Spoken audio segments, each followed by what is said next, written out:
ತುಮಕೂರು ಗ್ರಾಮಾಂತರ ವಿಧಾನಸಭಾ ಕ್ಷೇತ್ರದಲ್ಲಿ ನಾಗವಲ್ಲಿ ಭಾಗದಲ್ಲಿ ಇವತ್ತು ನಡೀತಾ ಇರತಕ್ಕಂತ ಜನತಾದಳದ ಕಾರ್ಯಕರ್ತರು ಮತ್ತೆ ಪ್ರಮುಖ ಮುಖಂಡರು ಸೇರಿದಂತೆ ಜಿಲ್ಲೆಯ ಅನೇಕ ಜನ ನಾಯಕರುಗಳು ಕೂಡ ಇವತ್ತಿನ ಈ ಕಾರ್ಯಕ್ರಮದ ಈ ಒಂದು ಶುಭ ಸಂದರ್ಭದಂದು ಭಾಗವಹಿಸಿದ್ದಾರೆ. ಇವತ್ತಿನ ಈ ಕಾರ್ಯಕ್ರಮದ ಯಶಸ್ಸಿಗೆ ಪಾತ್ರರಾಗಿರ್ತಕ್ಕಂಥ ಇತ್ತೀಚಿನ ದಿನಗಳಲ್ಲಿ ನೂತನವಾಗಿ ಜಿಲ್ಲಾಧ್ಯಕ್ಷರಾಗಿ ನೇಮಕಾತಿಗೊಂಡಿರತಕ್ಕಂಥ ಹಿರಿಯರು, ಅನುಭವಿಗಳು, ಎರಡನೇ ಬಾರಿ ಜಿಲ್ಲೆಯ ಒಂದು ಸಂಪೂರ್ಣ ಜವಾಬ್ದಾರಿಯನ್ನ ಅವರ ಹೆಗಲ ಮೇಲೆ ಹೊತ್ಕೊಂಡು ಜಿಲ್ಲೆಯ ನಾಯಕರುಗಳ ಅಭಿಪ್ರಾಯದ ಮೇರೆಗೆ ರಾಜ್ಯ ಮತ್ತೆ ರಾಷ್ಟ್ರದ ವರಿಷ್ಠರ ಅಂತಿಮ ತೀರ್ಮಾನಕ್ಕೆ ತಲೆಬಾಗಿ ಪ್ರಾಸ್ತಾವಿಕವಾಗಿ ಜೊತೆಯಲ್ಲಿ ತಾಲೂಕಿನ ಅಧ್ಯಕ್ಷರಾಗಿರ್ತಕ್ಕಂಥ ರಾಮಣ್ಣನವರು ಸೇರಿದಂತೆ ಕ್ಷೇತ್ರದ ಅನೇಕ ಜನ ಪ್ರಮುಖ ಮುಖಂಡರುಗಳು, ಕಾರ್ಯಕರ್ತರುಗಳು ಕಳೆದ 3 ವರ್ಷದಿಂದನೂ ಕೂಡ ಎಲ್ಲೋ ಒಂದ್ ಕಡೆ ನಿಮ್ಮಲ್ಲಿ ಮನಸ್ಸುಗಳಲ್ಲಿ ಜನತಾದಳ ಪಕ್ಷದಿಂದ ತುಮಕೂರು ಗ್ರಾಮಾಂತರದಲ್ಲಿ ನಮ್ಮನ್ನ ಎಲ್ಲೋ ಒಂದ್ ಕಡೆ ಕೈ ಚೆಲ್ಬಿಟ್ಟಿದಾರ, ಕೈ ಬಿಟ್ಬಿಟ್ಟಿದಾರ ಅಂತಕ್ಕಂಥ ಆತಂಕದ ವಾತಾವರಣ ನಿಮ್ಮ ಮನಸ್ಸಿನಲ್ಲಿ ಏನೋ ಒಂದು ಗೊಂದಲದ ವಾತಾವರಣ ಸೃಷ್ಟಿಯಾಗಿತ್ತು. ಬಹುಶಃ ಅದಕ್ಕೆ ಇವತ್ತು ತೆರೆ ಎಳಿತಕ್ಕಂಥದಕ್ಕೆ, ಯಾಕಂದ್ರೆ ನಾನೊಂದು ಮಾತನ್ನ ತಿಳಿಸ್ಲಿಕ್ಕೆ ಬಯಸ್ತೇರಣ. ನನ್ನ ಮೊದಲನೇ ಹಂತದ ಜನರೊಂದಿಗೆ ಜನತಾದಳ ಪ್ರವಾಸ ಸರಿಸುಮಾರು 9,000 ಕಿಲೋಮೀಟರ್ ಹಳೆ ಮೈಸೂರು ಪ್ರಾಂತ್ಯ ಸೇರಿದಂತೆ ಕಲ್ಯಾಣ ಕರ್ನಾಟಕ, ಕಿತ್ತೂರು ಕರ್ನಾಟಕ, ಮಧ್ಯ ಕರ್ನಾಟಕ, ಉತ್ತರ ಕನ್ನಡ ಅನೇಕ ಜಿಲ್ಲೆಗಳಲ್ಲಿ ಹಲವಾರು ವಿಧಾನಸಭಾ ಕ್ಷೇತ್ರಗಳು, ಸರಿಸುಮಾರು 54 ಕ್ಷೇತ್ರಗಳಲ್ಲಿ ಮೊದಲನೇ ಹಂತದ ಜನರೊಂದಿಗೆ ಜನತಾದಳ ಕಾರ್ಯಕ್ರಮದ ಹೆಸರಲ್ಲಿ ಸದಸ್ಯತ್ವ ನೋಂದಣಿಯನ್ನ ಅತ್ಯಂತ ಯಶಸ್ವಿಯಾಗಿ ಇಡೀ ರಾಜ್ಯಾದ್ಯಂತ ಕಾರ್ಯಕರ್ತರು ನೆರವೇರಿಸಿಕೊಟ್ಟಿದ್ದಾರೆ. ಆ ಒಂದು ಸಂದರ್ಭದಲ್ಲಿ ನಾನು ಸಾಮಾಜಿಕ ಜಾಲತಾಣದಲ್ಲಿ ನಾನು ತುಮಕೂರು ಜಿಲ್ಲೆಯ 8 ವಿಧಾನಸಭಾ ಕ್ಷೇತ್ರವನ್ನ ಮೊದಲನೇ ಹಂತದಲ್ಲಿ ಪ್ರವಾಸ ಮುಗಿಸಿದೆ. ಆ ಸಂದರ್ಭದಲ್ಲಿ ನಾನು ಒಂದು ಅಂಶ ಗಮನಿಸಿದ್ದು, ಯಾಕೆಂದ್ರೆ ಇವತ್ತು ಸಾಮಾಜಿಕ ಜಾಲತಾಣ ಅಂತಕ್ಕಂಥದ್ದು ಇವತ್ತು ಬಹಳ ಒಂದು ಗಂಭೀರವಾದಂತ ಒಂದು ವೇದಿಕೆ. ಅಂತ ಒಂದು ವೇದಿಕೆಗಳಲ್ಲಿ ನಿಮಗೆ ಇರ್ತಕ್ಕಂಥ ವಾಕ್ ಸ್ವಾತಂತ್ರ್ಯ ಏನಿದೆ, ಅದನ್ನ ಪಕ್ಷದ ಹಿತದೃಷ್ಟಿಯಿಂದ ನೀವು ಕೊಡ್ತಕ್ಕಂಥ ಕೆಲವೊಂದಷ್ಟು ಸಲಹೆ ಸೂಚನೆಗಳನ್ನ ಇವೆಲ್ಲವೂ ಕೂಡ ನಾನು ಬಹಳ ಸೂಕ್ಷ್ಮವಾಗಿ ಗಮನಿಸಿದೆ.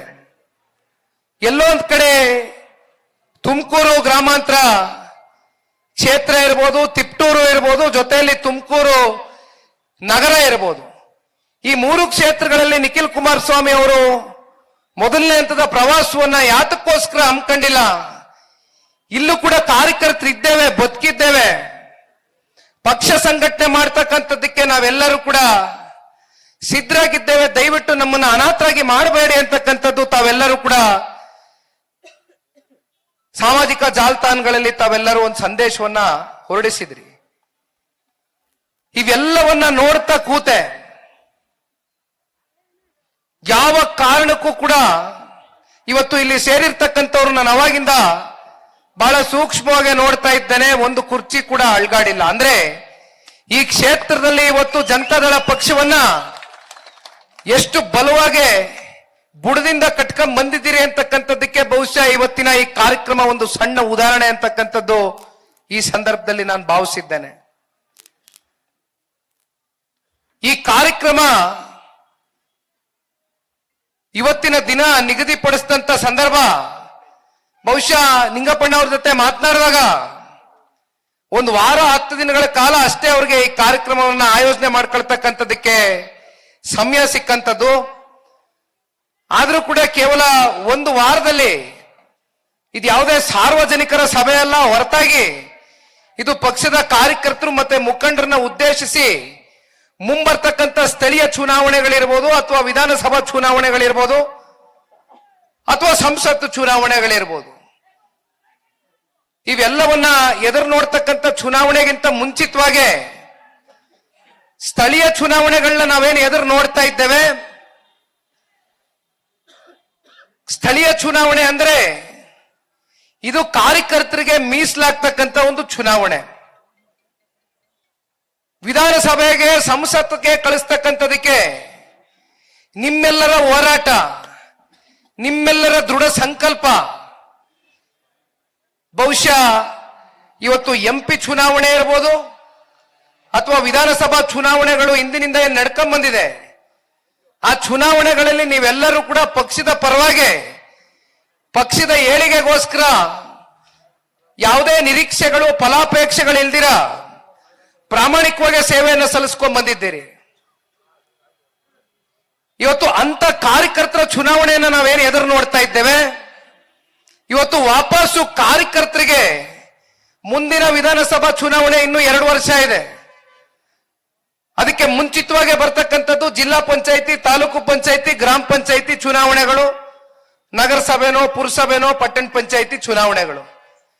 ಇಂಥ ಸ್ಥಳೀಯ ಚುನಾವಣೆಗಳಲ್ಲಿ ಇವತ್ತು ಕಾರ್ಯಕರ್ತರನ್ನ ಗುರುತಿಸಿ ನಿಮ್ಮ ಸಂಘಟನೆ ಯಾವ ರೀತಿ ನಿಮ್ಮ ಬೂತ್ಗಳಲ್ಲಿ, ಯಾಕೆಂದ್ರೆ ಇವತ್ತು ಬರ್ತಾ ನಾನು ನೋಡಿದೆ ತಾವೆಲ್ಲರೂ ಬೈಕ್ ರ್ಯಾಲಿ ಮಾಡಿದ್ರಿ, ಬಹಳ ವಿಜೃಂಭಣೆಯಿಂದ ನಮ್ಗೆ ಸ್ವಾಗತ ಕೋರಿದ್ರಿ.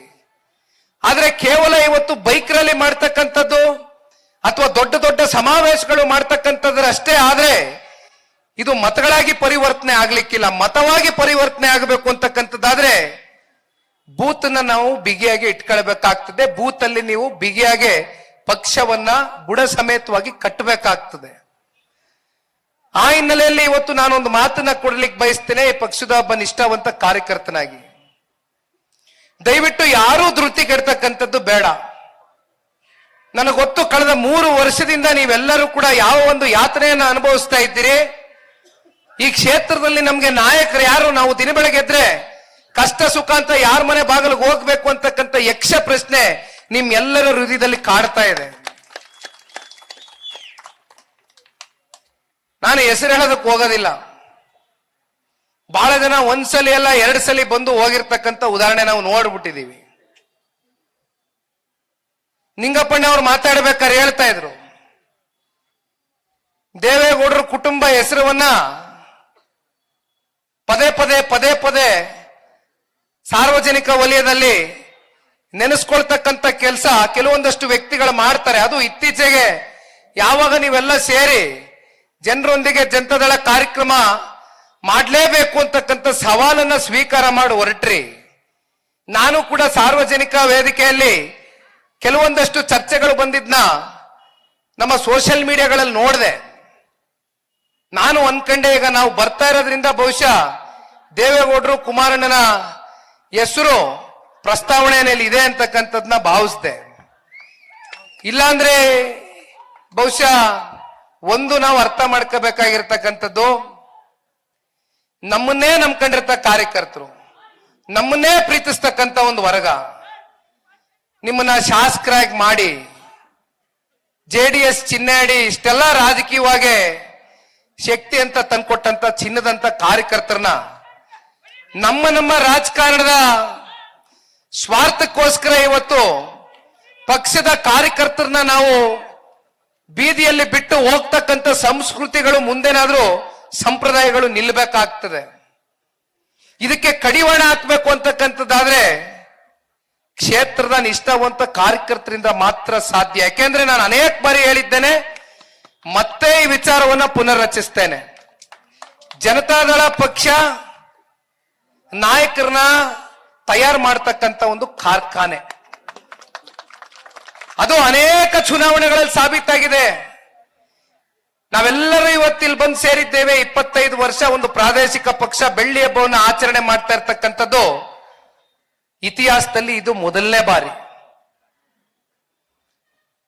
ಇಲ್ಲಿಯವರೆಗೂ ಕೂಡ ಕಳೆದ 25 ವರ್ಷದಲ್ಲಿ 50ಕ್ಕೂ ಹೆಚ್ಚು ಜನ ನಮ್ಮ ಪಕ್ಷದಲ್ಲಿ ರಾಜಕೀಯವಾಗಿ ಬೆಳೆದು ಅತ್ಯಂತ ಉತ್ತುಂಗಕ್ಕೆ ಹೋಗಿ ನಮ್ಮ ಪಕ್ಷವನ್ನು ತ್ಯಜಿಸಿ ಬೇರೆ ಬೇರೆ ಪಕ್ಷಕ್ಕೆ ಹೋಗಿರ್ತಕ್ಕಂಥ ಉದಾಹರಣೆಗಳು ಬಹುಶಃ ಇಡೀ ರಾಜ್ಯದಲ್ಲಿ ಅನೇಕ ಜಿಲ್ಲೆಗಳಲ್ಲಿದೆ. 50ಕ್ಕೂ ಹೆಚ್ಚು ಕ್ಷೇತ್ರ. ಅದರಲ್ಲಿ ನಮ್ಮ ತುಮಕೂರು ಗ್ರಾಮಾಂತರನೂ ಕೂಡ ಒಂದು. ಹಾಗಾಗಿ ಇಲ್ಲಿ ಹೇಳ್ತಾ ಹೋದ್ರೆ ಅದು ಪಟ್ಟಿ ಬಹಳ ದೊಡ್ಡದಾಗದೆ, ಅದ್ರ ಬಗ್ಗೆ ಚರ್ಚೆ ಬೇಡ. ನಾನು ಹೇಳ್ತಕ್ಕಂಥದ್ದಿಷ್ಟೇ ಅಣ್ಣ, ಸ್ಥಳೀಯ ಚುನಾವಣೆಗಳಲ್ಲಿ ದಯಮಾಡಿ ನೀವು ಎಲ್ಲರೂ ಸಜ್ಜಾಗಿ. ನಮ್ಮನ್ನೇನ್ ನಂಬ್ಕೊಂಡಿದ್ದೀರಿ, ಸನ್ಮಾನ್ಯ ಕುಮಾರಣ್ಣವ್ರನ್ನ ದೇವೇಗೌಡರು ಸಾಹೇಬ್ರನ್ನ ಬೆಳೆಸಿ ಹರಿಸಿ ಮುಖ್ಯಮಂತ್ರಿಗಳು ಪ್ರಧಾನಮಂತ್ರಿಗಳು ಮಾಡಿರ್ತಕ್ಕಂಥ ಒಂದು ಕೀರ್ತಿ ನಿಮಗೂ ಕೂಡ ಸೇರ್ಬೇಕಾಗ್ತದೆ. ಆ ನಿಟ್ಟಿನಲ್ಲಿ ಇವತ್ತು ನಮ್ಮನ್ನ ಕಾಪಾಡಿರ್ತಕ್ಕಂಥ ತುಮಕೂರು ಗ್ರಾಮಾಂತರ ಕ್ಷೇತ್ರದ ಜನತೆಯನ್ನಿರ್ಬೋದು ಅಥವಾ ನಮ್ಮ ಕಾರ್ಯಕರ್ತ ಬಂಧುಗಳನ್ನಿರ್ಬೋದು, ನಡುಬೀದಿಯಲ್ಲಿ ಬಿಟ್ಟು ಹೋಗ್ತಕ್ಕಂಥ ಸ್ವಾರ್ಥದ ರಾಜಕಾರಣ ಯಾವ ಕಾರಣಕ್ಕೂ ಕೂಡ ನಾವು ಯಾರು ಮಾಡಿಕ್ಕೆ ಸಿದ್ಧ ಇಲ್ಲ. ನಮಗೆ ಅಡ್ಜಸ್ಟ್ಮೆಂಟ್ ಪೊಲಿಟಿಕ್ಸ್ಗೂ ದೇವೇಗೌಡರ ಕುಟುಂಬಕ್ಕೂ ಬಹಳ ದೂರ. ನಮ್ಗೆ ಅಡ್ಜಸ್ಟ್ಮೆಂಟ್ ಇರ್ತಕ್ಕಂಥದ್ದು ಒಂದೇ, ನಮ್ಮ ಪಕ್ಷದ ಕಾರ್ಯಕರ್ತರ ಜೊತೆ ಮಾತ್ರ. ನಮ್ಮ ಪಕ್ಷದ ಕಾರ್ಯಕರ್ತರನ್ನ ಯಾವ ಹಂತದಲ್ಲೂ ಕೂಡ ನೀವು ಧೃತಿಗೆಟ್ಟಂತ ಸಂದರ್ಭದಲ್ಲಿ, ನೀವು ಸಮಸ್ಯೆಯನ್ನ ಎದುರಿಸ್ತಕ್ಕಂಥ ಸಂದರ್ಭದಲ್ಲಿ ದೇವೇಗೌಡರ ಪಕ್ಷ, ನೀವು ಕಟ್ಟಿರ್ತಕ್ಕಂಥ ಪಕ್ಷ ಸದಾಕಾಲ ಕಾರ್ಯಕರ್ತರಿಗೋಸ್ಕರ ಇದೆ. ಮುಂದೆಯೂ ಕೂಡ ಕಾರ್ಯಕರ್ತರ ಜೊತೆಯಲ್ಲಿ ಹೆಜ್ಜೆಯನ್ನ ಹಾಕ್ತೇವೆ. ಈ ಪಕ್ಷವನ್ನ ನಾವು ನೀವೆಲ್ಲರೂ ಸೇರಿ ಕಟ್ಟಬೇಕಾಗ್ತದೆ. ದಯಮಾಡಿ ತಾವೆಲ್ಲರೂ ತಯಾರಾಗಬೇಕು. ಮುಂದಿನ 2028 ವಿಧಾನಸಭಾ ಚುನಾವಣೆ ಬಹಳ ದೂರ ಇದೆ. ಈಗ ಸ್ಥಳೀಯ ಚುನಾವಣೆಗೆ ಮಾತ್ರ ನಿಮ್ಮ ಪೂರ್ವ ತಯಾರಿಗಳು ಸಿದ್ಧತೆಗಳನ್ನ ಮಾಡ್ಕೊಳ್ಳಿ. ನಿಂಗಪ್ಪಣ್ಣ ಅವರು 2004ರಲ್ಲಿ ಅವ್ರು ಮಾತಾಡ್ಬೇಕಾದ್ರೆ ಒಂದು ಮಾತು ಹೇಳ್ತಾ ಇದ್ರು. ನಿಂಗಪ್ಪಣ್ಣ ಅವರೇ, ನಿಮ್ಗೆ ಇರ್ತಕ್ಕಂಥ ರಾಜಕಾರಣದ ಅನುಭವ ಜೊತೆಯಲ್ಲಿ ನಿಮ್ಮಲ್ಲಿ ಇರ್ತಕ್ಕಂಥ ಪ್ರಾಮಾಣಿಕತೆಯ ಒಂದು ವ್ಯಕ್ತಿತ್ವ ಏನಿದೆ, ಬಹುಶಃ ನಿಮ್ಮ ವ್ಯಕ್ತಿತ್ವವನ್ನು ಅರ್ತು ಅದನ್ನ ಗುರುತಿಸಿ ಇವತ್ತು ಜಿಲ್ಲೆಯ ನಾಯಕರ ಒಂದು ಸಂಪೂರ್ಣ ಸಹಕಾರದಿಂದ ಅವರ ಅಭಿಪ್ರಾಯದೊಂದಿಗೆ ಪಕ್ಷದ ವರಿಷ್ಠರು ನಿಮ್ಗೆ ಜಿಲ್ಲಾಧ್ಯಕ್ಷ ಸ್ಥಾನವನ್ನ ಕೊಟ್ಟಿದ್ದಾರೆ. ನಮ್ಮ ಅಂಜನಪ್ಪನವರು ಕೂಡ ಇಲ್ಲಿದ್ದಾರೆ. ಅಂಜನಪ್ಪನವರ ಸೇವೆ ಜಿಲ್ಲಾಧ್ಯಕ್ಷರಾಗಿ ಬಹುಶಃ ಯಾವ ಕಾರ್ಯಕರ್ತನೂ ಕೂಡ ಮರೀಲಿಕ್ಕೆ ಸಾಧ್ಯ ಇಲ್ಲ. ಅವ್ರಿಗೆ ಫೋನ್ ಮಾಡಿ ನಾವು ಮಾತನಾಡಿ ಅವರಲ್ಲಿ ಈ ತರ ಒಂದು ಬದಲಾವಣೆ ಆಗ್ತಾ ಇದೆ, ಯಾವ ರೀತಿ ಹೋಗಬಹುದು ಅಂದಾಗ ಪಾಪ ಅವರ ಒಂದು ಹೃದಯ ವೈಶಾಲ್ಯತೆಯನ್ನ ಇವತ್ತು ನಾನು ಈ ವೇದಿಕೆ ಮೂಲಕ ಹೇಳಲೇಬೇಕಾಗ್ತದೆ.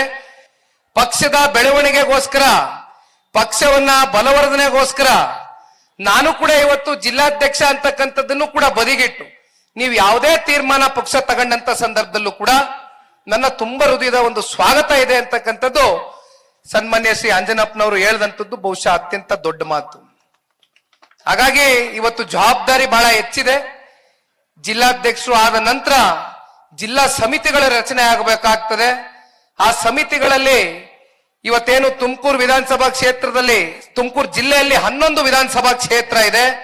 11 ಕ್ಷೇತ್ರದಲ್ಲೂ ಕೂಡ ಎಲ್ಲಾ ಸಮುದಾಯವನ್ನ ಗುರುತಿಸ್ತಕ್ಕಂಥದ್ದು, ಯಾರ್ಯಾರು 20-30 ವರ್ಷ ಈ ಪಾರ್ಟಿಗೆ ನಿಸ್ವಾರ್ಥವಾಗಿ ದುಡಿದಿರ್ತಾರೆ, ಜೊತೆಯಲ್ಲಿ ಯಾರ್ಯಾರು ನಾಯಕತ್ವಕ್ಕೆ ಒಂದು ಪ್ರಾಮಾಣಿಕತೆಯನ್ನ ತೋರಿಸಿರ್ತಾರೆ ಅಂತವ್ರನ್ನ ಗುರುತಿಸಿ, ಮತ್ತೆ ಜೊತೆಯಲ್ಲಿ ನಾನು ಪಕ್ಷ ಕಟ್ತೇನೆ ಅಂತಕ್ಕಂಥ ಒಂದು ಹಂಬಲವನ್ನ ಇಟ್ಕೊಂಡಿರ್ತಾರೆ, ಆ ಛಲವನ್ನ ಇಟ್ಕೊಂಡಿರ್ತಾರೆ, ಅಂತವ್ರಿಗೆ ಗುರುತಿಸಿ ಆ ಒಂದು ಜಿಲ್ಲಾ ಕಮಿಟಿಯು ಕೂಡ ದಯಮಾಡಿ ನಮ್ಮ ಅಣ್ಣ ಅವರು ಮಾಡ್ಬೇಕು ಅಂತಕ್ಕಂಥದ್ದು ಈ ಸಂದರ್ಭದಲ್ಲಿ ಹೇಳ್ತಾ, ಮತ್ತೆ ರಾಮಣ್ಣ ಅವರು ತಾಲೂಕು ಅಧ್ಯಕ್ಷರಿದ್ದಾರೆ, ಅವ್ರಿಗೂ ಕೂಡ ನಾನು ಇವತ್ತಿನ ಈ ಸಂದರ್ಭದಲ್ಲಿ ತಾಲೂಕು ಕಮಿಟಿ ಮಾಡ್ತಕ್ಕಂಥದ್ದು ಕೂಡ ದಯಮಾಡಿ ತಾವು ಅತಿ ಶೀಘ್ರದಲ್ಲೇ ನೀವು ಒಂದು ಕಾರ್ನರ್ ಮೀಟಿಂಗ್ ಅನ್ನ ಕರೆದು ಇಲ್ಲಿ ಯಾರ್ಯಾರು ನಮ್ಮ ಕ್ಷೇತ್ರದಲ್ಲಿ ಪ್ರಮುಖ ಮುಖಂಡರ ಕಾರ್ಯಕರ್ತರಿದ್ದಾರೋ ಸಾಮೂಹಿಕವಾದಂತ ಒಂದು ಹೆಜ್ಜೆ ಇಡಿ, ಸಾಮೂಹಿಕವಾದಂತ ಒಂದು ತೀರ್ಮಾನ ತಗೊಳ್ಳಿ. ಎಲ್ಲಾ ಕಾರ್ಯಕರ್ತರುಗಳು ಏನ್ ಅಭಿಲಾಷೆಯನ್ನ ಇಟ್ಕೊಂಡಿದ್ದಾರೆ, ಏನ್ ಅಪೇಕ್ಷೆಯನ್ನ ಇಟ್ಕೊಂಡಿದ್ದಾರೆ, ಅದನ್ನ ಸೂಕ್ಷ್ಮವಾಗಿ ಗಮನದಲ್ಲಿ ಇಟ್ಕೊಂಡು ಯಾರ್ಯಾರು ದುಡಿದಿದ್ದಾರೆ, ಯಾರ್ಯಾರು ದುಡಿತಕ್ಕಂಥದ್ದಕ್ಕೆ ಸಿದ್ಧರಿದ್ದಾರೆ ಅಂತವ್ರಿಗೆ ಅವಕಾಶ ಕೊಟ್ಟು ಅವ್ರಿಗೆ ಬೆಂತಟ್ಟು ದಯಮಾಡಿ ಸಂಘಟನೆಯನ್ನ ಇನ್ನು ಹೆಚ್ಚು ಬಲಪಡಿಸ್ಬೇಕು ಅಂತ ಕೇಳ್ತಾ, ನಿಂಗಪ್ಪಣ್ಣ ಅವ್ರು ಮಾತಾಡ್ಬೇಕಾದ್ರೆ ಹೇಳ್ತಾ ಇದ್ರು, ನನಗೆ ಒಳಗಡೆ ಆತಂಕ ಇದೆ, ನನಗೆ ಒಳಗಡೆ ಒಂದ್ ರೀತಿ ಭಯ ಇದೆ. ಏನ್ ಇಷ್ಟು ದೊಡ್ಡ ಜವಾಬ್ದಾರಿ ನನ್ನ ಮೇಲೆ ಹಾಕ್ಬಿಟ್ಟಿದಾರಲ್ಲ. ಹಿಂದೆ ನಿಂಗಪ್ಪಣ್ಣ ಅವರು ಜಿಲ್ಲಾಧ್ಯಕ್ಷರಾದಂತ ಸಂದರ್ಭದಲ್ಲಿ ಬಹುಶಃ ತುಮಕೂರು ಜಿಲ್ಲೆಯಲ್ಲಿ ಒಂದು ದೊಡ್ಡ ಇತಿಹಾಸ ಅವತ್ತೇನು ಸೃಷ್ಟಿಯಾಗಿತ್ತು. ಮತ್ತೆ ಇವತ್ತು ನಿಖಿಲ್ ಕುಮಾರಸ್ವಾಮಿ ಪಕ್ಷದ ಒಬ್ಬ ಕಾರ್ಯಕರ್ತನಾಗಿ ತಿಳಿಸ್ಲಿಕ್ಕೆ ಬಯಸ್ತೇನೆ, ನಿಂಗಪ್ಪಣ್ಣ ಅವರೇ, ನಿಮ್ಮ ಜೊತೆಯಲ್ಲಿ ತುಮಕೂರು ಜಿಲ್ಲೆಯ ಪ್ರಾಮಾಣಿಕ ನಿಷ್ಠಾವಂತ ಕಾರ್ಯಕರ್ತ ಬಂಧುಗಳು ನಿಮ್ಮ ಜೊತೆಯಲ್ಲಿದ್ದಾರೆ. ಜಿಲ್ಲೆಯ ನಾಯಕರುಗಳ ನಿಮ್ಮ ಬೆಂಬಲ ಇದೆ. ನಾವೆಲ್ಲರೂ ಕೂಡ ನಿಮ್ ಜೊತೆಯಲ್ಲಿ ಇರ್ತೇವೆ. 2004ರಲ್ಲಿ ಯಾವ ರೀತಿ ಜನತಾದಳ ಪಕ್ಷ ಒಂದು ಇತಿಹಾಸವನ್ನ ಸೃಷ್ಟಿ ಮಾಡ್ತು, ಬಹುಶಃ 9 ಕ್ಷೇತ್ರದಲ್ಲಿ ಅವತ್ತು ಗೆಲುವಾದಂತದ್ದು.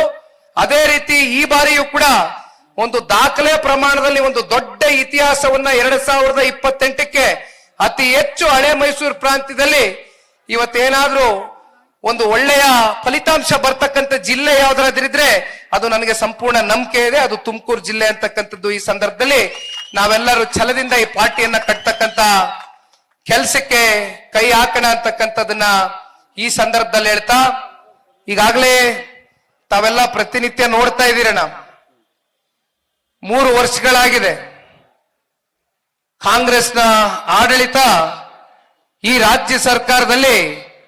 ಬಹುಶಃ 136 ಸ್ಥಾನ ಅಂತಕ್ಕಂಥದ್ದೇನು ಸಣ್ಣ ಸ್ಥಾನ ಅಲ್ಲ.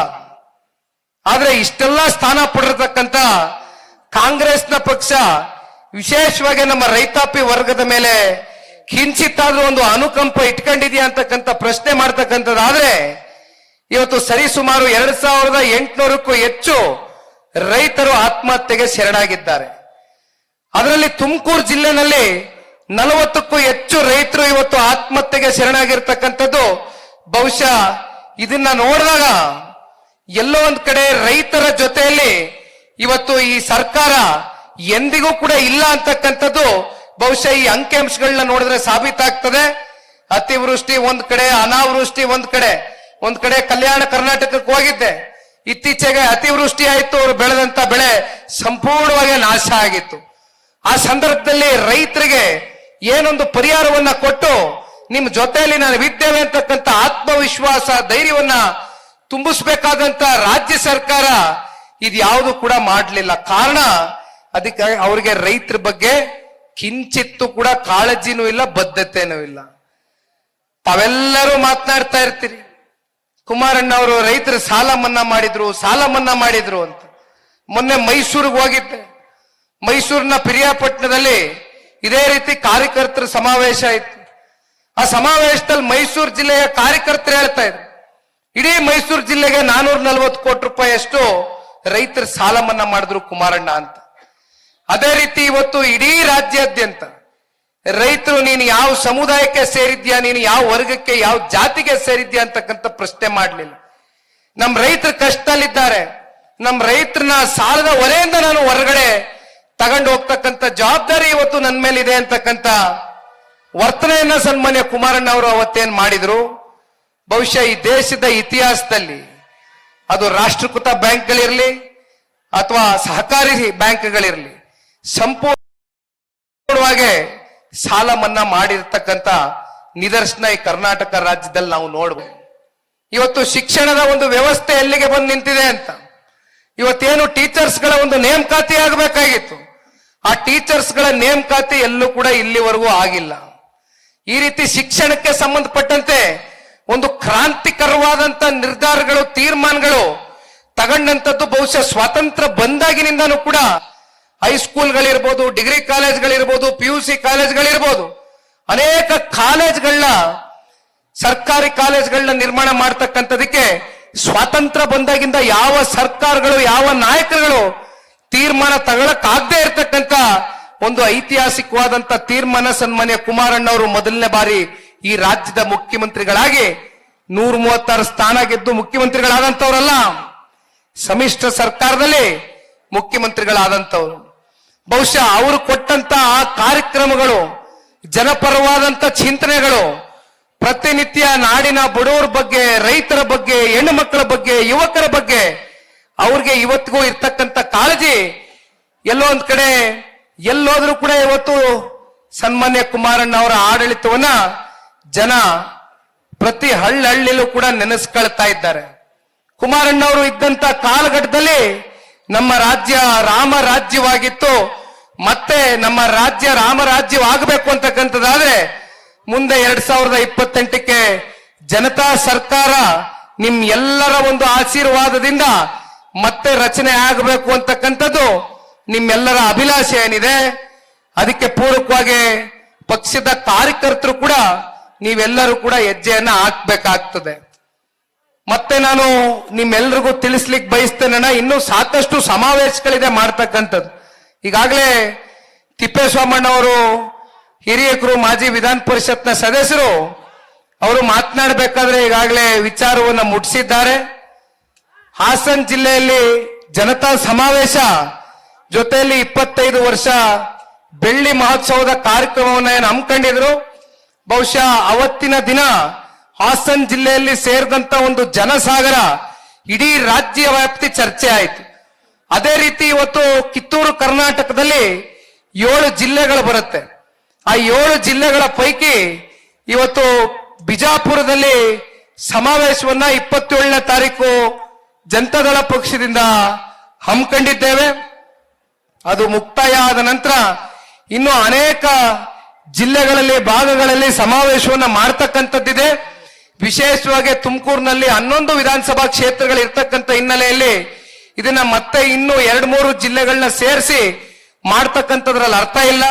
ತುಮಕೂರಿಗೆ ವಿಶೇಷವಾಗಿ ತುಮಕೂರಿನಲ್ಲೇ ಒಂದು ದೊಡ್ಡ ಮಟ್ಟದ ಒಂದು ಬೃಹತ್ ಸಾರ್ವಜನಿಕ ಒಂದು ಸಮಾವೇಶವನ್ನ ಸನ್ಮಾನ್ಯ ದೇವೇಗೌಡರು ಸಾಹೇಬರ ಒಂದು ಮಾರ್ಗದರ್ಶನದಲ್ಲಿ, ಸನ್ಮಾನ್ಯ ಕುಮಾರಣ್ಣ ಅವರ ಒಂದು ನಾಯಕತ್ವದಲ್ಲಿ ಜಿಲ್ಲೆಯ ಎಲ್ಲ ನಮ್ಮ ಪ್ರಮುಖ ಮುಖಂಡರುಗಳು, ಅಭ್ಯರ್ಥಿಗಳು, ಶಾಸಕರು, ಮಾಜಿ ಶಾಸಕರು, ಜಿಲ್ಲಾಧ್ಯಕ್ಷರ ಆದಿಯಾಗಿ ಎಲ್ಲಾ ಪದಾಧಿಕಾರಿಗಳು, ಕಾರ್ಯಕರ್ತ ಬಂಧುಗಳ ಒಂದು ಸಹಕಾರದಿಂದ ಒಂದು ದೊಡ್ಡ ಐತಿಹಾಸಿಕವಾದಂತ ಒಂದು ಸಮಾವೇಶವನ್ನ ತುಮಕೂರು ಜಿಲ್ಲೆಯಲ್ಲಿ ಅತಿ ಶೀಘ್ರದಲ್ಲೇ ಮಾಡಬೇಕು ಅಂತಕ್ಕಂಥ ಒಂದು ದಿಟ್ಟ ತೀರ್ಮಾನದ ಚರ್ಚೆಗಳು ಕೂಡ ಈಗಾಗಲೇ ಪಕ್ಷದ ಚೌಕಟ್ಟಿನಲ್ಲಿ ಪಕ್ಷದ ವರಿಷ್ಠರುಗಳು ಚರ್ಚೆಯನ್ನ ಮಾಡ್ತಾ ಇದ್ದಾರೆ.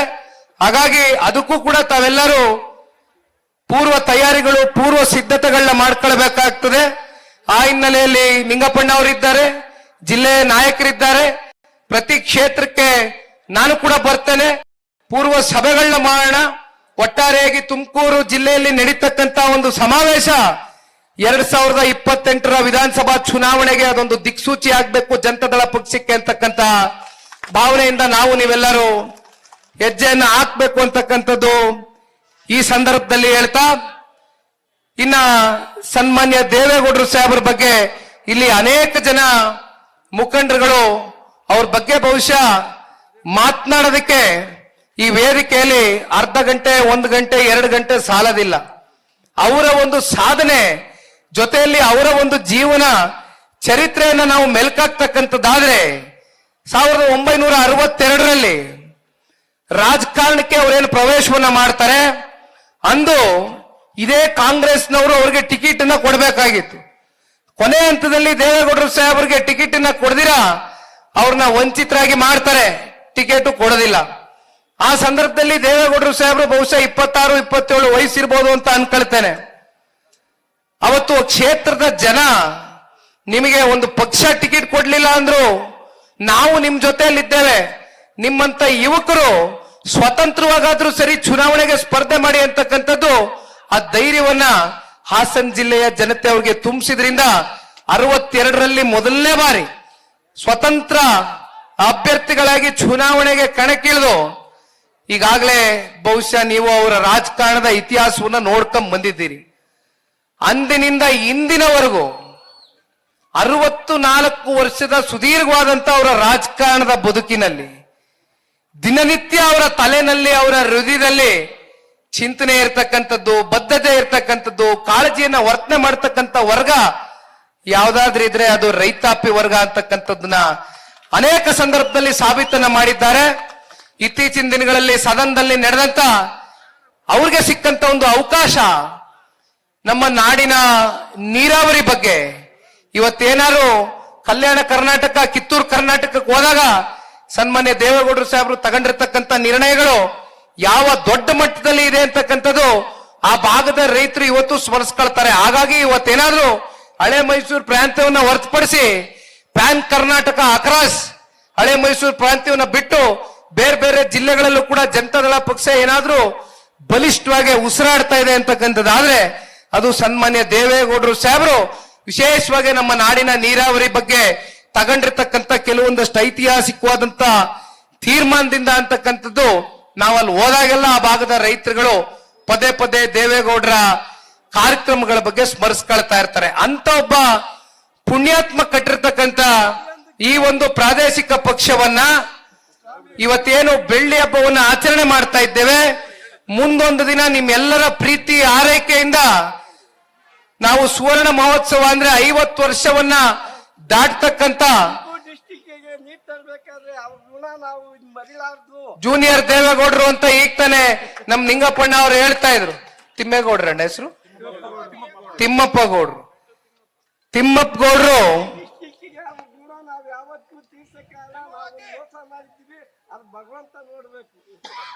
ಮೋಸ ಜನ ಮಾಡಿಲ್ಲಣ್ಣ, ದಯಮಾಡಿ ಅದು ನೀವು ವಾಪಸ್ ತಗೋಬೇಕು ಆ ಮಾತನ್ನ. 2019 ಲೋಕಸಭಾ ಚುನಾವಣೆಯಲ್ಲಿ ಜಿಲ್ಲೆಯ ಜನತೆ ತುಂಬು ಹೃದಯದಿಂದ ಪ್ರೀತಿಯಿಂದ ಸನ್ಮಾನ್ಯ ದೇವೇಗೌಡರನ್ನ ಈ ಭಾಗದಲ್ಲಿ ಸಂಸದರಾಗಿ ನೋಡ್ಬೇಕು ಅಂತಕ್ಕಂಥ ಅಭಿಲಾಷೆಯನ್ನ ಜಿಲ್ಲೆಯ ಜನತೆ ಇಟ್ಕೊಂಡಿದ್ರು ಕೂಡ ಅವತ್ತಿನ ರಾಜಕೀಯದ ಕೆಲವೊಂದಷ್ಟು ಸನ್ನಿವೇಶಗಳು, ಪಿತೂರಿಗಳು, ಷಡ್ಯಂತ್ರಗಳಿಗೆ ಸೋಲನ್ನ ಕಾಣಬೇಕಾಯ್ತು. ದಯಮಾಡಿ ಜಿಲ್ಲೆಯ ಜನತೆ, ಚಿನ್ನದಂತ ಜನತೆ, ಹೇಮಾವತಿ ಬಗ್ಗೆ ಬಹುಶಃ ಇವತ್ತು ನಾನೇನಿಲ್ಲಿ ನಿಂತು ಉದ್ದುದ್ದ ಭಾಷಣ ಮಾಡೋದೇನು ಅವಶ್ಯಕತೆ ಇಲ್ಲ. ಅದ್ರ ಬಗ್ಗೆ ಇಂಚಿಂಚು ಮಾಹಿತಿ ಕೂಡ ಇವತ್ತು ಈ ಜಿಲ್ಲೆಯ ಜನತೆಗೆ ದೇವೇಗೌಡರ ಒಂದು ಕೊಡುಗೆ, ಅವರ ಒಂದು ದೂರಾಲೋಚನೆ, ಆ ಚಿಂತನೆಗಳು ಏನಿತ್ತು ಈ ಭಾಗದ ಜನತೆಯ ಒಂದು ಸಮಗ್ರ ಅಭಿವೃದ್ಧಿಯ ದೃಷ್ಟಿಯಿಂದ ಅಂತಕ್ಕಂಥದ್ದು ನಮ್ಮ ಡಾಕ್ಟರ್ ರವಿ ಅಣ್ಣ ಅವ್ರಿಗಂತೂ ಇದ್ರ ಬಗ್ಗೆ ಸಂಪೂರ್ಣ PhD ಮಾಡಿದಾರೆ ಅವರು. ಅವರು ನಿಂತ್ರೆ ಬಹುಶಃ ಇವತ್ತು ಮಾತನಾಡಬೇಕಾಗಿತ್ತು ಡಾಕ್ಟರ್ ರವಿ ಅಣ್ಣ ಅವರು. ಹಾಗಾಗಿ ಮುಂದೆ ಇನ್ನೂ ಅನೇಕ ಸಾರ್ವಜನಿಕ ವೇದಿಕೆಗಳಲ್ಲಿ ಇವೆಲ್ಲವೂ ಕೂಡ ಚರ್ಚೆ ಮಾಡೋಣ. ಸಮಯ ಈಗಾಗಲೇ 2.5 ಗಂಟೆ ಆಗಿದೆ. ಮತ್ತೆ ಇಲ್ಲಿ ನಿಂಗಪ್ಪಣ್ಣ ಅವರು ನಮ್ಮ ಬಹುಶಃ ರಾಮಣ್ಣ ಅವರ ತಮ್ಮನೆಲ್ಲ ಅಥವಾ ಮನೆಯಲ್ಲೇ ಅಧ್ಯಕ್ಷರು ಮನೆಯಲ್ಲೇ ಊಟಕ್ಕೆ ಆಯೋಜನೆ ಮಾಡ್ಕೊಂಡಿದ್ದಾರೆ. ನಿಮ್ಗೂ ಊಟದ ಸಮಯ ಆಗಿದೆ. ಊಟದ ವ್ಯವಸ್ಥೆನೂ ಕೂಡ ನಿಂಗಪ್ಪಣ್ಣ ಅವರು ಸೇರಿದಂಗೆ ತಾಲೂಕಿನ ಎಲ್ಲ ಮುಖಂಡರುಗಳ ಸಹಕಾರದಿಂದ ಮತ್ತೆ ಜಿಲ್ಲೆಯ ಎಲ್ಲ ಪ್ರಮುಖ ನಾಯಕರುಗಳು ಇವತ್ತಿನ ಈ ಕಾರ್ಯಕ್ರಮಕ್ಕೆ ಭಾಗಿಯಾಗಿದ್ದಾರೆ. ಒಟ್ಟಾರೆಯಾಗಿ ಜನತಾದಳ ಪಕ್ಷದ ಯಾವುದೇ ಕಾರ್ಯಕ್ರಮಗಳಿದ್ರು ಕೂಡ ನಾವೆಲ್ಲರೂ ಕೂಡ ಶಾಂತಕುಮಾರ್ ಅವರಿದ್ದಾರೆ, ನಾಗರಾಜ್ ಅವರಿದ್ದಾರೆ, ತಿಮ್ಮರಾಯಪ್ಪಣ್ಣ ಅವರಿದ್ದಾರೆ, ಚೌಡರೆಡ್ಡಿ ಅವರು ಬಂದಿದ್ದಾರೆ, ತಿಪ್ಪೇಸ್ವಾಮಣ್ಣ ಅವರಿದ್ದಾರೆ, ಉಗ್ರೇಶ್ ಅಣ್ಣ ಅವರು ಇದ್ದಾರೆ, ಸಿರಾದ ನಮ್ಮ ಉಗ್ರೇಶ್ ಅಣ್ಣ ಅವರು ಇದ್ದಾರೆ, ಚೌಡರೆಡ್ಡಿ ಅವರು ಹೇಳಿದೆ. ಎಲ್ಲ ಸೇರಿ MT ಕೃಷ್ಣಪ್ಪಣ್ಣ ಅವರು ಬರ್ಬೇಕಾಗಿತ್ತು. ನಾವು ಫೋನ್ ನಲ್ಲಿ ಮಾತನಾಡಿದೆ. ಅವ್ರು ಯಾವ್ದೋ ಒಂದ್ ಸ್ವಲ್ಪ ಕೋರ್ಟ್ ಕಚೇರಿ ವಿಚಾರವಾಗಿ ಬೆಂಗಳೂರಲ್ಲಿ ಇದ್ದೀನಿ ನಿಖಿಲ್ ಅವರೇ, ನಾನು ಆದಷ್ಟು ಬೇಗ ಮುಗಿಸ್ಕೊ ಬರ್ತೀನಿ ಅಂತ ಹೇಳವ್ರೆ. ಇನ್ನ ನಮ್ಮ JDLP ನಾಯಕರಾಗಿರ್ತಕ್ಕಂಥ ಮೊನ್ನೆ ಸುರೇಶ್ ಬಾಬಣ್ಣ ಅವ್ರಿಗೂ ಈಗ ತಾನೇ ಮಾತನಾಡಿದೆ. ಬಹುಶಃ ಅವರು ಯಾವ್ದೋ ಕಾರ್ಯಕ್ರಮದಲ್ಲಿ ಸ್ವಲ್ಪ ತಡವಾಗುತ್ತೆ, ಆದ್ರೆ ನಾನು ಬರ್ತೀನಿ, ಊಟಕ್ಕೆ ಜಾಯಿನ್ ಆಗ್ತೀನಿ ಅಂತ ಹೇಳಿದ್ದಾರೆ. ಇವತ್ತಿನ ಈ ಕಾರ್ಯಕ್ರಮದ ಯಶಸ್ಸಿಗೆ ಪಾತ್ರಧಾರಿಗಳಾಗಿರ್ತಕ್ಕಂಥ ಎಲ್ಲ ನಮ್ಮ ಜಿಲ್ಲೆಯ ನಾಯಕರುಗಳು, ಮುಖಂಡರುಗಳಿಗೆ ಇವತ್ತಿನ ಈ ಕಾರ್ಯಕ್ರಮದ ಯಶಸ್ಸು ಇದು ಒಂದು ಮೊದಲನೆಯ ಹೆಜ್ಜೆ. ಇವತ್ತು ಪಕ್ಷದ ಕಾರ್ಯಕರ್ತರನ್ನ ಈ ಕ್ಷೇತ್ರದಲ್ಲಿ ಕಾಪಾಡ್ಕೊಳ್ತಕ್ಕಂಥದ್ದು ನಮ್ಮೆಲ್ಲರ ಮೂಲ ಕರ್ತವ್ಯ, ನಮ್ಮೆಲ್ಲರ ಪ್ರಮುಖ ಆದ್ಯತೆ ಆಗಿದೆ. ದಯಮಾಡಿ ಯಾರು ಕೂಡ ನಮ್ಮ ನಾಯಕರು ಯಾರು ಈ ಕ್ಷೇತ್ರದಲ್ಲಿ ಅಂತಕ್ಕಂಥದ್ದು ಮುಂದೆ ಯಾವತ್ತೂ ಕೂಡ ನಿಮ್ಮ ಮನಸ್ಸುಗಳಲ್ಲಿ ಆ ಪ್ರಶ್ನೆಗಳು ಮೂಡಬಾರದು. ನಿಂಗಪ್ಪಣ್ಣ ಅವರು ಇದ್ದಾರೆ, ಅವರ ನಾಯಕತ್ವದಲ್ಲಿ ಜೊತೆಯಲ್ಲಿ ತಾಲೂಕಿನಲ್ಲಿ ಇರ್ತಕ್ಕಂಥ ಎಲ್ಲ ಪ್ರಮುಖ ಮುಖಂಡರುಗಳು, ಕಾರ್ಯಕರ್ತ ಬಂಧುಗಳು, ನೀವೆಲ್ಲರೂ ಛಲದಿಂದ ನಿಂತ್ಕೊಳ್ಳಿ. 100ಕ್ಕೆ 100ರಷ್ಟು ಸ್ಥಳೀಯ ಚುನಾವಣೆಗಳಲ್ಲಿ ಅತಿ ಹೆಚ್ಚು ಸೀಟನ್ನ ತೆಗೆದುಕೊಳ್ಳೋಣ. ಅತಿ ಹೆಚ್ಚು ಸ್ಥಾನಗಳಲ್ಲಿ ನೀವೆಲ್ಲರೂ ಕೂಡ ಕಾರ್ಯಕರ್ತ ಬಂಧುಗಳು ಅಧಿಕಾರದ ಚುಕ್ಕಾಣಿಯನ್ನು ಹಿಡಿತಕ್ಕಂಥದಕ್ಕೆ ಸಿದ್ಧರಾಗಬೇಕು ಅಂತಕ್ಕಂಥದ್ದು ಈ ಸಂದರ್ಭದಲ್ಲಿ ಕೋರ್ಕೊಳ್ತಾ, ಮತ್ತೆ ಕೊನೆಯದಾಗಿ ನಮ್ಮ ಮಾಧ್ಯಮದ ಮಿತ್ರರು, ಜಿಲ್ಲೆಯ ಮಾಧ್ಯಮದ ಸ್ನೇಹಿತರು ಮತ್ತೆ ತಾಲೂಕಿನ ಮಾಧ್ಯಮದ ಸ್ನೇಹಿತರು ತಾವೆಲ್ಲರೂ ಕೂಡ ಮೀಸಲಿಟ್ಟು ಈ ಕಾರ್ಯಕ್ರಮಕ್ಕೆ ಬಂದು ಈ ಕಾರ್ಯಕ್ರಮದ ಯಶಸ್ಸಿಗೆ ತಾವು ಕೂಡ ಪಾತ್ರಧಾರಿಗಳಾಗಿದ್ದೀರಿ. ನಿಮ್ಗೂ ಕೂಡ ವಂದಿಸಿ ನನ್ನ 2 ಮಾತಿಗೆ ವಿರಾಮವನ್ನ ಕೊಡ್ತೇನೆ. ಜೈ ಹಿಂದ್, ಜೈ ಕರ್ನಾಟಕ ಮಾತೆ, ಜೈ JDS. ನ್ಯೂಸ್ ಫಸ್ಟ್ ನಿರ್ಭೀತಿಯಿಂದ ನಿಮ್ಮ ಪರವಾಗಿ.